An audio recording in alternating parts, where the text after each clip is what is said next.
this. We know the attack in Libya had nothing to do with the film. It was a planned attack, not a protest.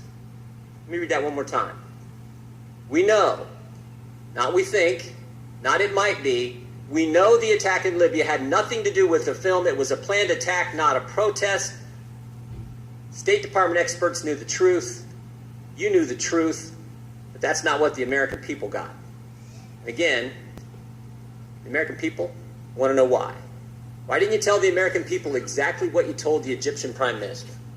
Well, I think if you look at the statement that I made, I clearly said that it was an attack, and I also said that there were some who tried to justify it on the basis of the video, Congressman. And I think but real quick, calling it an attack is like saying the sky's blue. Of course, it was an attack.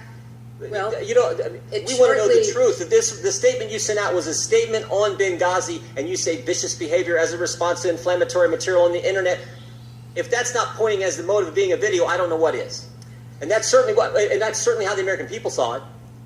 Well, Congressman, there was a lot of conflicting information that we were trying to make sense of. The situation was very fluid. It was fast moving. There was also a claim of responsibility by Ansar al-Sharia.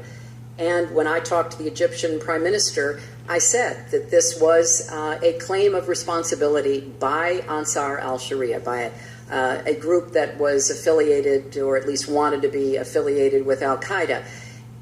Sometime after that, the next day, early the next morning after that, on the 12th or 13th, they retracted their claim of responsibility. Secretary? And I think if you look at what all of us were trying to do, and we were in a position, Congressman, of trying to make sense of a lot of incoming information and watch the way the intelligence community tried to make sense of it. Madam Secretary, so all I could say is nobody... There was not conflicting information the day of the attack because your press secretary said, if pressed, there's no connection between Cairo and Benghazi. It was clear.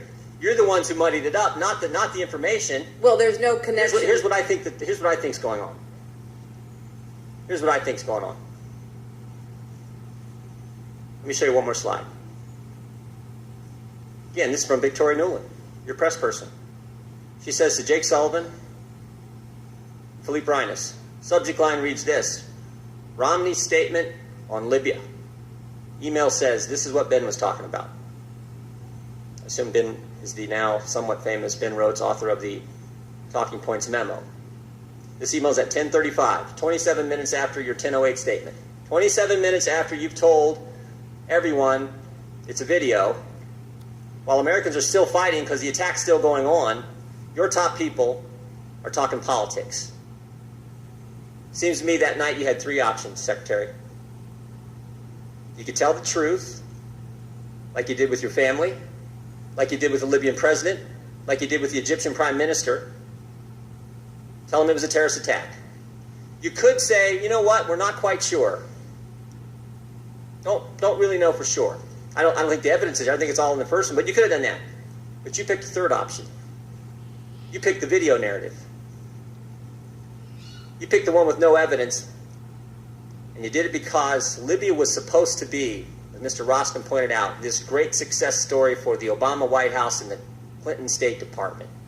And a key campaign theme that year was GM's alive, bin Laden's dead, Al-Qaeda's on the run. And now you have a terrorist attack. And it's a terrorist attack in Libya. And it's just 56 days before an election. You can live with a protest about a video. That won't hurt you. But a terrorist attack will. So you can't be square with the American people. Tell your family it's a terrorist attack, but not the American people. You can tell the president of Libya it's a terrorist attack, but not the American people. And you can tell the Egyptian Prime Minister it's a terrorist attack, but you can't tell your own people the truth. Madam Secretary, Americans can live with the fact that good people sometimes give their lives for this country. They don't like it. They mourn for those families. They pray for those families. But they can live with it. But what they can't take, what they can't live with, is when their government's not square with them. Mr. Chairman, I yield back.